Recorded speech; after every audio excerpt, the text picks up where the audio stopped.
Hello everyone, this is Katie with Homeschooling for His Kingdom. Today I have some party effects, some balloons. We're going to be talking today about the festival of Purim. It's a Jewish holiday that the Jews still celebrate today, and I'm going to be explaining to you what it is and how we as Christian families can join in on the festivities. This is a homeschooling channel, and normally we will be talking about homeschool topics and things like that, but when the Jewish festivals come up, I just can't help myself. I really enjoy them, and I'm realizing as I get older that these festivals and holidays have meaning. They have wonderful history and background and nuggets that Christians today can join in with the Jewish brothers and sisters, and we can all celebrate these festivals together. Okay, so let's start at the beginning. Purim is coming up this Thursday and Friday, so it'll be Thursday night, February 25th at sunset, and it will go through Friday night, February 26th at sunset. The Jews celebrate Purim each year, usually during late February. It's during the month of Adar. It's on the 14th and 15th, and you can actually find that in the Bible. Why do we celebrate it, or why do they celebrate it, and why is it important today? To answer those questions, I want to take you to the Bible in the Book of Esther. This is where we find the story. And I'll quickly summarize the story for you if you've never heard about the story of Esther before. Esther is a young orphan Jewish girl. She was raised by her God-fearing Uncle Mordecai. God later promotes her to become Queen of Persia through an amazing turn of events, including a beauty pageant. Check it out. This is in the Book of Esther. This is coming from chapter 2. In chapter 3, we see a wicked Haman, one of the King Ahasuerus' top officials, plotting to kill all the Jews because he was prideful. He didn't like how Queen Esther's Uncle Mordecai wouldn't bow down to him. When he would pass by, Mordecai wouldn't bow down because he was God-fearing. And as a believer in Christ, you don't bow down to anyone but God. Well, this really bugged Haman. So he began to plot against not only Mordecai, but the whole Jewish race. Haman cast lots, or pur, P-U-R, which is where we get the name Purim today, to decide when, on what day, to kill the Jews. This is in chapter 3. And I just want to note here, he was not aware at this point that Queen Esther was a Jew. She had kept that secret by Uncle Mordecai's advice, just to keep that on the down low. It comes out later, though, in an amazing turn of events. So in chapter 4, we see when Queen Esther learns about this plot, her Uncle Mordecai encourages her, actually, to tell the king that she's a Jew and to tell him, please help me stop this plot by your official Haman. And in fact, here is that famous verse from Esther 4:14. This is what Uncle Mordecai tells Queen Esther. For if you remain silent at this time, liberation and rescue will arise for the Jews from another place, and you and your father's house will perish. And who knows whether you have attained royalty for such a time as this. Okay, so the Lord strengthens Queen Esther and her people, and they fast for 3 days and 3 nights. Then she approaches the king about it. Later, 2 amazing banquets happen. A 75-foot gallows is built by Haman to kill Uncle Mordecai. But finally, the king's eyes are opened about the truth of Haman's intent. Now the king realized Queen Esther was a Jew. He didn't know it either until then. So he had Haman hanged on the same gallows that he built for Mordecai. He also promoted Uncle Mordecai and gave him and Queen Esther authority to help the Jews and to allow them to defend themselves and live. The Jews did, and they won. And this all takes place in Esther 5-9.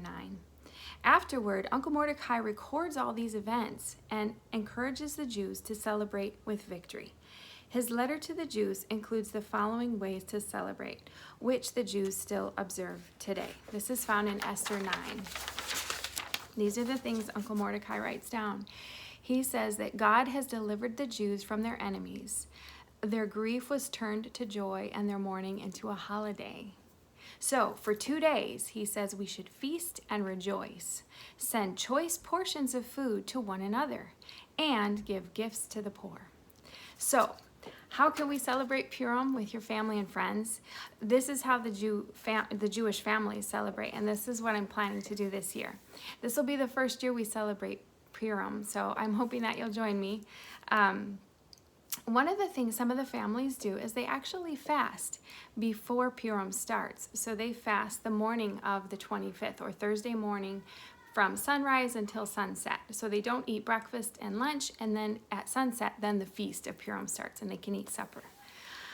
And fasting is a tough topic. As a kid, I remember my pastor talking about it, and I actually decided to fast a meal for something when I was younger, probably about 8 or 10. How can you do this with your kids?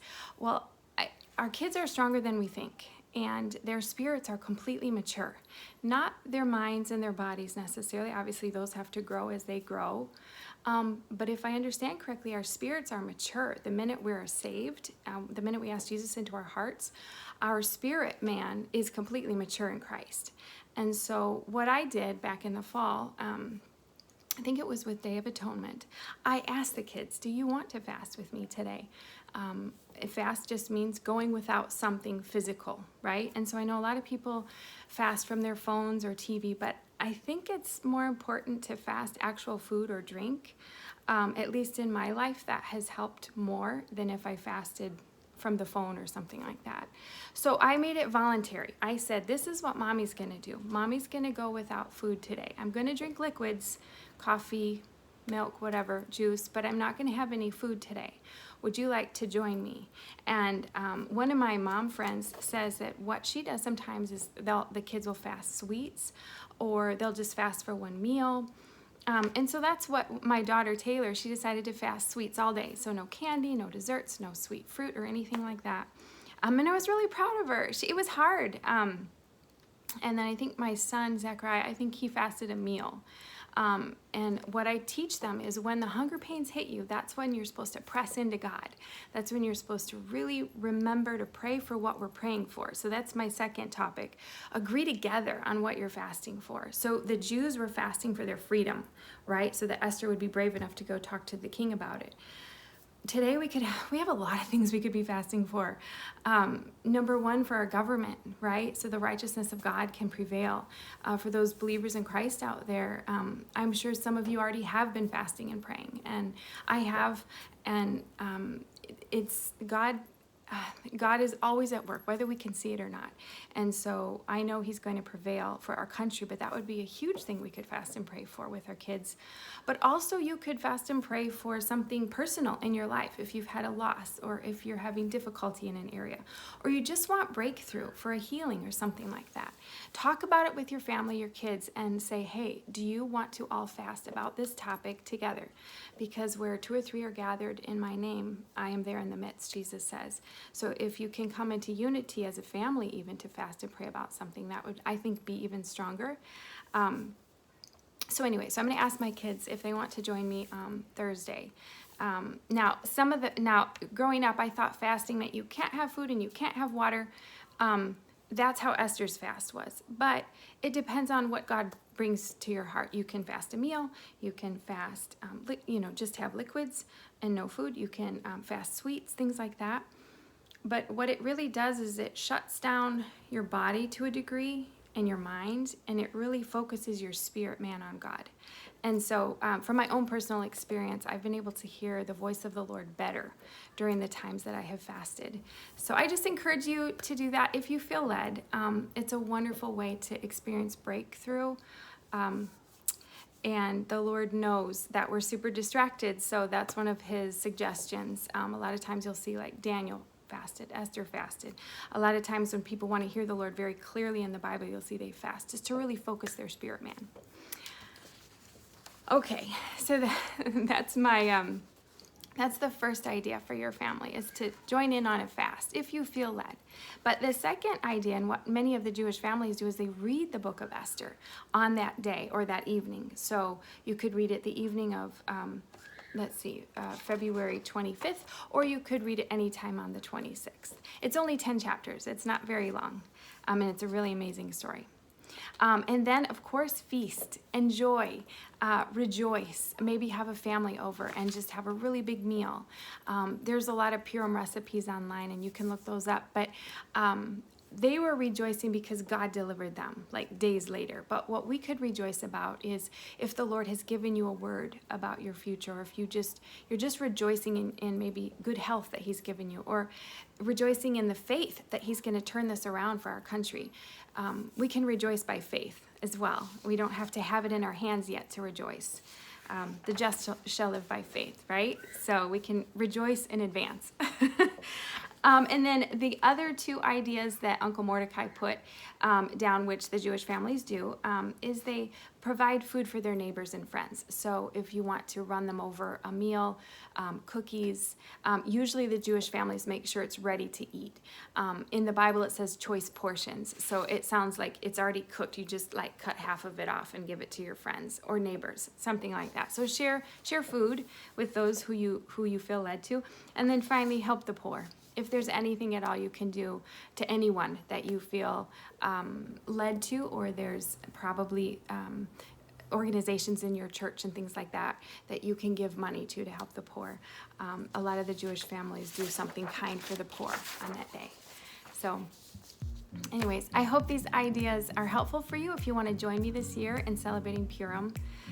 Thank you for listening, and have a great day.